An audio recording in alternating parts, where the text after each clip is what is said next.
ظهور صدام حسين. تحياتي له.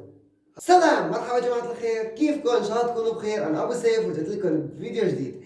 جماعة الخير، بعتذر عن غيابي، صار لي فترة طويلة غايب، بعتذر عن غيابي مرة ثانية. جماعة الخير، هذا الفيديو غير كل الفيديوهات. طبعا اول شيء رمضان كريم علينا وعليكم، وان شاء الله السنة الجاي انت وغيرك وكل واحد عم يشوف هذا الفيديو وكل واحد اشترك بقناتي ان شاء الله بتزوروا مكة انت واهاليكم، وان شاء الله بنشوفكم على جبل عرفات. ورمضان كريم مرة تانية علينا وعليكم. جماعة الخير، رح اختصر، ما رح اطول الفيديو عليكم كثير. فاليوم الفيديو جماعة الخير، ظهور صدام حسين. تحياتي له. هلا الكل رح يقول لي كمل، ليش وقفت؟ حكيت بصدام حسين وقفت. جماعة الخير، ظهور صدام حسين في أحد سجون أمريكا.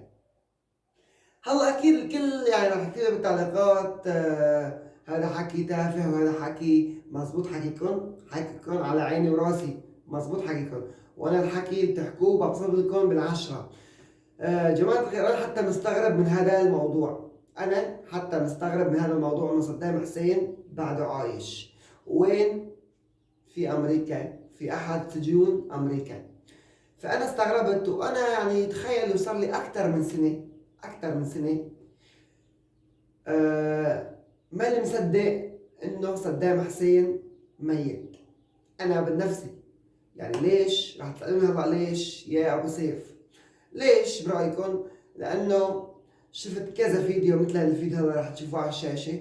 شفت كذا فيديو مثل هذا الفيديو عن صدام حسين، وراح احط لكم على هذا الفيديو. شوفوا على هذا الفيديو وانتم كتبوا لي بالتعليقات. انا هذا اللي شفته، وانا صار لي اكثر من سنه مقتنع بحالي انه صدام حسين لساته عايش ومش ميت. شوفوا هذا الفيديو.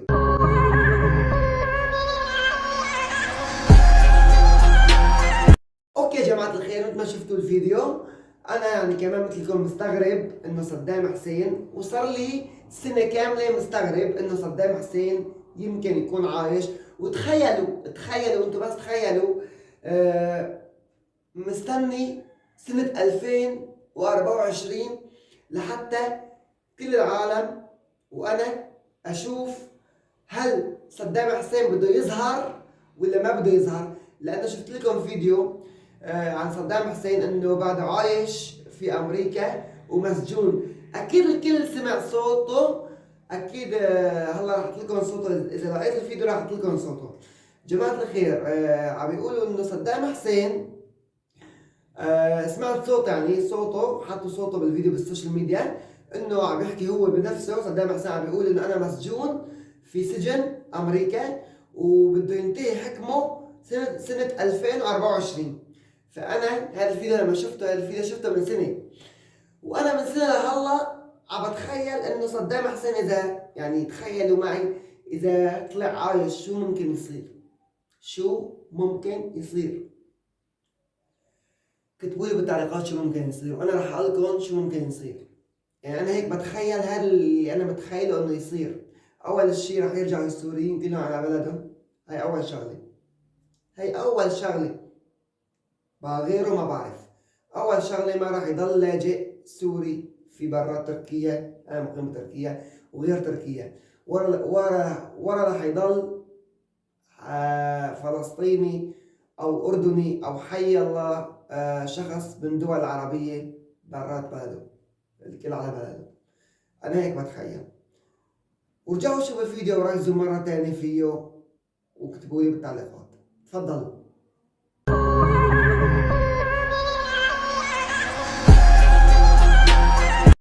اوكي جماعة الخير، مرة تانية شفت الفيديو.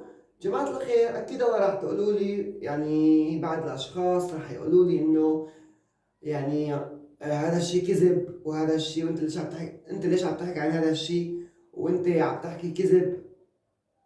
حبيبي، انا حبيت اصور هذا الفيديو لحتى استكشف عن صدام حسين واعرف انتوا بتعرفوا هذا الشيء ولا بس انا كمان ما بعرف. انا مثلي مثلكم، هذا الفيديو شفته صدمت، اليوم شفته وصدمت. تمام؟ يعني أنا مثلكم مصدوم. فما بعرف يا جماعة الخير، ممكن يكون صح، لا تستغربوا. انت شفت بعينك، هلا انت رح تكتب لي بالتعليقات انه لا صدام حسين ميت من زمان. انت شفته بعينك لصدام حسين ميت؟ شفته بعينك؟ لا، انا ما شفته ولا انت، وفي عالم كتير ما شافته. يعني اكيد انه قالوا انه ميت، انه عدموه. صقر العرب، هو صقر العرب، وتحياتي له، والله يرحمه اذا كان ميت. جماعة الخير، انت ما بتعرف انه ميت ولا مو ميت، ولا انا ولا حتى انا ولا حتى اي حدا، وتخيلوا يطلع عايش.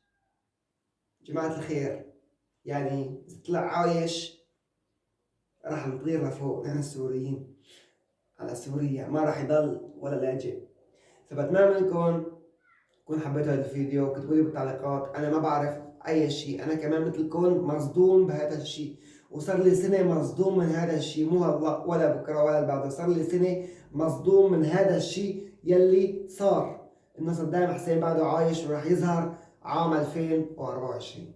جماعة الخير، لهون وصلنا نهاية الفيديو.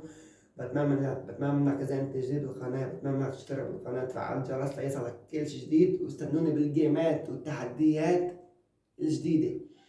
وهلا سلام.